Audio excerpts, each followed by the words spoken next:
ప్రేమ ఒకటే నా లైఫ్లో, చేతగాని దానిలో ఏంటి ఆపించి పని? బుద్ధి లేకపోతే సరే. అదే రాలిక ఏంటిది? ఏం చేయమంటారు? వాడు వదిలేసి వెళ్ళిపోయాక సగం చచ్చాను. ఇప్పుడు నేను ప్రెగ్నెంట్ అని తెలిసిందే. నన్ను ఇంకేం చేయమంటారు? అందుకే బతికే ధైర్యం లేక, కడుపులో ఉన్న బిడ్డను చంపుకోలేక చచ్చిపోవాలనుకున్నాను. ఇవాళ నన్ను ఆపినంత మాత్రాన నా నిర్ణయం అయితే మారుతాత్య. రేపైనా నేను చేయగలిగేది ఇదే.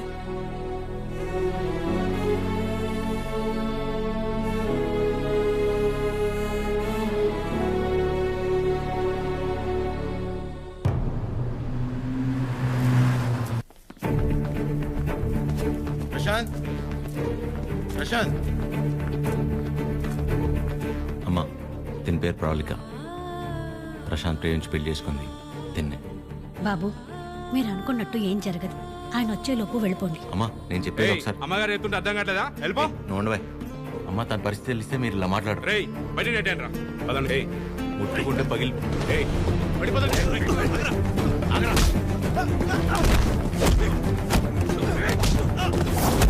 ఆడపిల్లల మీద చేసుకోమంటావు ఏంట్రా?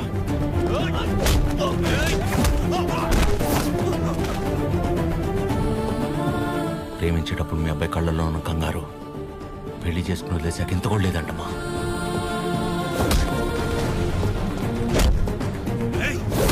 చిరు,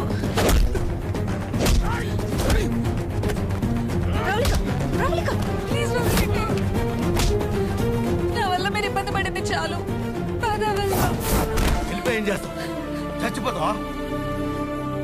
పాపం అమ్మ, తను చావబోతుంటే అదృష్టం కొద్ది కాపాడి తీసుకొచ్చు.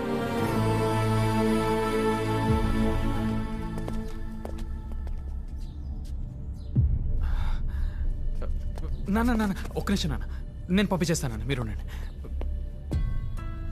బ్రదర్, మీకు ఆల్రెడీ చెప్పాను కదా, బయలుదేరండి బ్రదర్. పెద్ద ప్రాబ్లం అయిపోతుంది, బయలుదేరండి ప్లీజ్.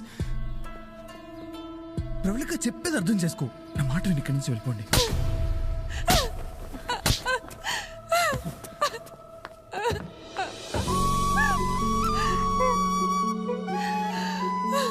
నీ వల్ల ఎన్ని మాటలు పడ్డానో తెలుసా? నేను నీ వెంట పడ్డానా? ప్రేమించమని అడిగానా? పెళ్లి చేసుకోమని చెప్పానా? ఎంత నమ్మాను రా నిన్ను.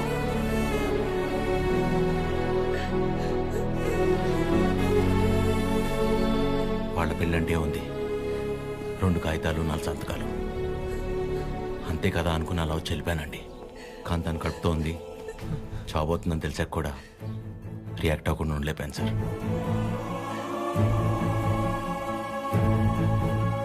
అయినా ఇదంతా జరిగింది నా వల్లే కాబట్టి ముందని చంపేయండి, తర్వాత మీ ఇష్టం. ఏ భార్య అయినా తన తల్లి కాబోతుందన్న విషయం ముందు తన భర్తకే చెప్పాలనుకుంటుంది. మీకు మీ ఆవిడ అలాగే చెప్పుంటారు. అలాంటిది నేను ఎవరో మూడోవాడిని. నేను చెప్తే కానీ తెలుసుకోలేని పరిస్థితిలో ఉన్నాడు సార్ మీ అబ్బాయి.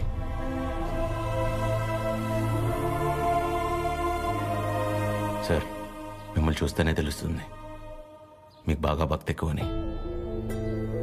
భార్యాభర్తలను విడదీసినవాడు ఎంత గొప్ప భక్తుడైనా రావణుడు రాక్షసుడిగానే మిగిలిపోయాడు సార్.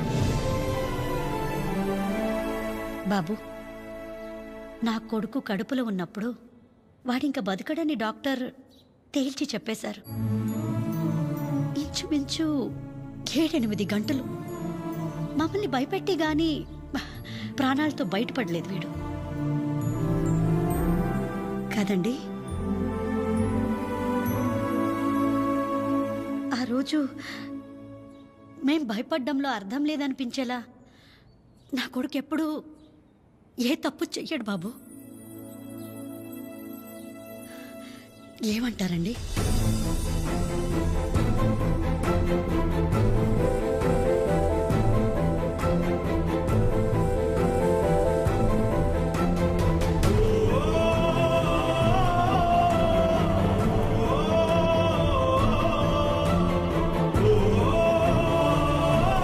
అమ్మాయి జాగ్రత్త.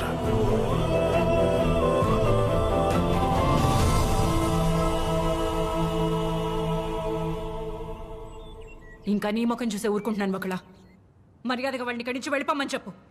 అదేంటండి, వాళ్ళకి ఇంకేం ప్రాబ్లం రాదు, నన్ను నమ్మండి. దాని ముఖం చూడటమే పాపం. ఆంటీ కోపడకుండా ఒకసారి వినండి. నీకేం తెలీదా అద్యా?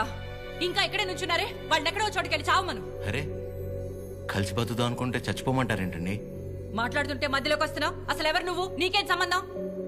నీకు నాకు సంబంధం ఉంది కదా, నేను మీ కూతుర్నే కదా. ఏం తెలుసు నా గురించి నీకు మీ ఆయనకి? ప్రవళిక, నిజంగానే ఏం తెలీదా ఆంటీ?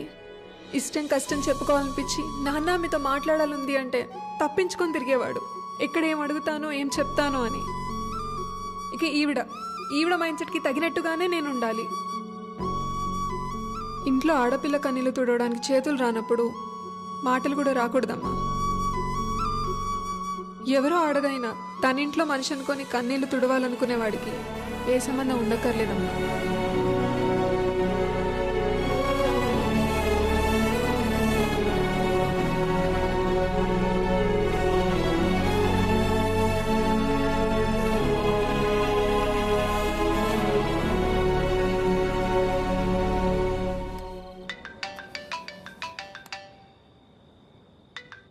చెప్పండి. ఏం చేస్తున్నావు? ఏం లేదండి, నాకు బాగా ఇష్టమైంది మీ దగ్గర ఒకటి ఉండిపోయింది, అది ఎప్పుడు తిరిగిస్తారా అని ఆలోచిస్తున్నా. అవునా? ఏంటది? నిద్ర అండి, నిద్ర. రేపు పొద్దున మా అమ్మ బ్రేక్ఫాస్ట్కి రమ్మంది. ఏ? ప్రవళిక విషయంలో హెల్ప్ చేసావు కదా, అందుకే. అయితే టిఫిన్ పెట్టి 1000 నోట్ 10 ఇచ్చి పంపించేస్తారా? ఏం సార్, సరిపోదా? మీరేమంటే అది తప్పదు కదా, పెద్దోళ్ళు. ఇంకా కనపడవు కానీ నీకు నేనంటే ప్రేమే కదా. అమ్మ పిలుస్తుంది, I'll call you later. Hello hello.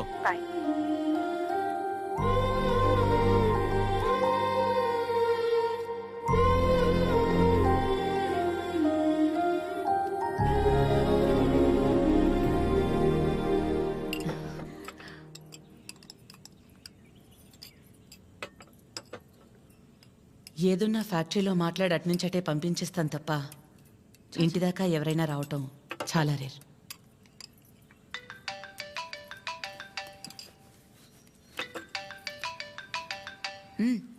మాట్లాడు, పర్లేదు. పర్లేదండి, అంటే 9 అయింది కదా, తిన్నానా లేదా అని అమ్మ ఫోన్.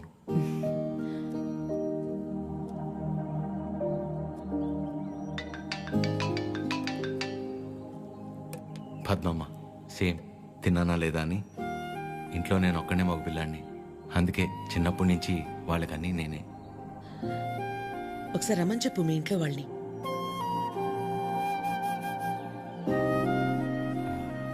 పర్లేదండి.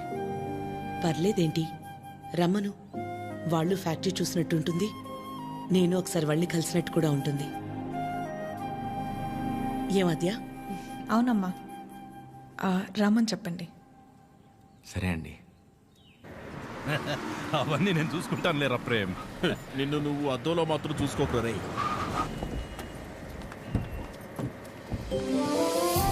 చిరు, ఎలా ఉన్నావురా? బాగున్నామా? నువ్వు లేకుండా ఇంట్లో ఏం తోచట్లేదు. టైంకి తింటున్నావా? ఇక్కడంతా బానే ఉందిగా, ఎక్కడ ఉంటున్నావు? షూ. అన్నీ ఇప్పుడే చెప్పాలా, తర్వాత చెప్పచ్చా? మాట్లాడుకుందాం. ఒకల గారు, నమస్తే. నమస్తే. లక్ష్మమ్మ, పద్మమ్మ, శారదమ్మ, శాంతమ్మ, గౌరమ్మ. అందరూ అమ్మలు సరే, ఇంతకీ అసలు అమ్మెవరో? కడుపులో 9 నెలలు మోసాను కాబట్టి సీనియర్ అనే తప్ప వాడి విషయంలో అందరూ ఈక్వలే. ఆద్య ఎక్కడ? అంటే పద్మమ్మ అందరినీ బాగా కలిపేసుకుంటుంది అనమాట. కీర్తన పెళ్లి జరిగింది కదండి, అక్కడికి కలిసారనమాట. అంతే కదా. ఇంట్లో ఉంది. Hello aunty. నమస్తే. ఆడపిల్ల ఇలా ఉంటే తన ఎంత అందంగా ఉందో అద్దంలోకి చూసి తెలుసుకోవాల్సిన అవసరం లేదు. తనని చూసే వాళ్ళ కళ్ళలోకి చూస్తే చాలు. నా దిష్టే తగిలేలా ఉంది. అద్యా, నీకోసం పనీర్ జిలేబీ డబ్బా ఇవ్వకపోయినా పర్లేదు, మొత్తం తినేసాయి.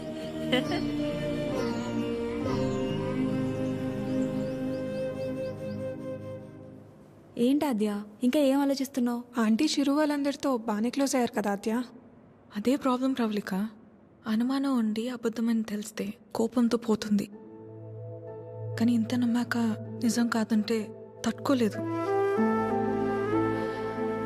అండ్ దాట్ టూ, ఇదంతా తెలిసి నేను సైలెంట్గా ఉన్నానని మా అమ్మకు తెలిస్తే ఎవరున్నా లేకపోయినా నా లైఫ్లో అమ్మ ఉండాలి. ఎవరి ద్వారానో ఈ విషయం ఆంటీకి తెలిసే కంటే నీ అందరూ నువ్వే వెళ్ళి చెప్పడం కరెక్ట్ ఆద్య.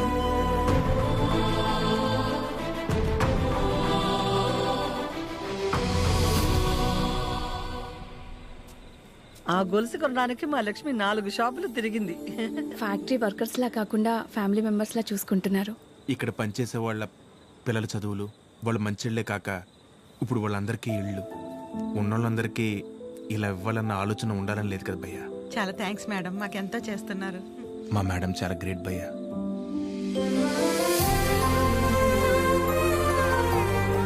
సరే సరే.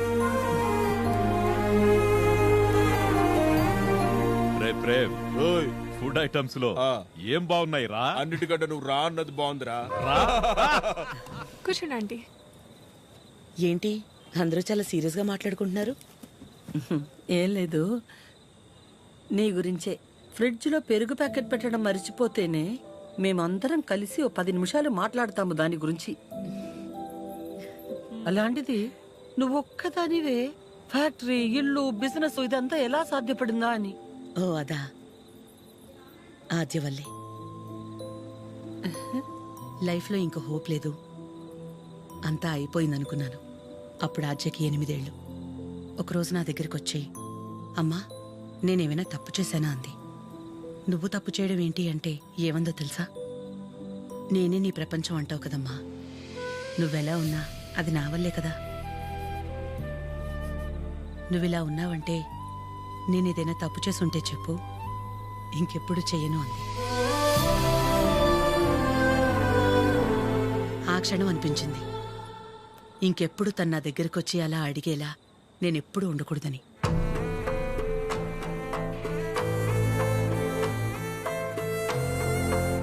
అందరిలా నా కూతురు కాదన్న నమ్మకమే నా బలం.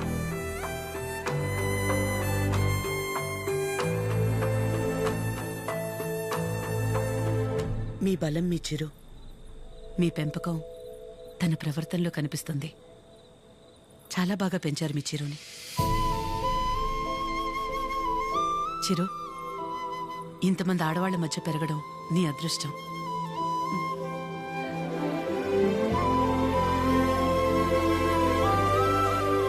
ఆస్తులు అంతస్తులు ఎవరైనా ఎలాగైనా సంపాదిస్తారు, కానీ ఓ ఆడదాని దగ్గర నమ్మకం సంపాదించాలంటే క్యారెక్టర్ ఉండాలి. ఎలాంటి పరిస్థితుల్లోనూ ఏ కారణం చేత నీ వల్ల వాళ్ళకి ఏమచ్చ రానివ్వదు.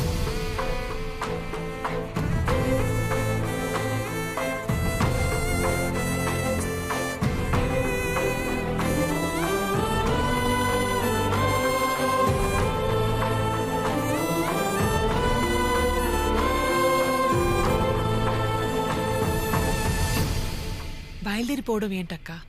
ఒక్కసారి ఇంటికి వెళ్ళాక మాట్లాడుకుందా. అది కాదక్క. గౌరీ, హాయ్ భయ్యా. నమస్తే అండి. మీరందరూ ఇక్కడుంటే ఆవిడేంటి మేడం గారు ఇంటివైపు వెళ్తుంది? ఎవరు? మన పద్మం గారు.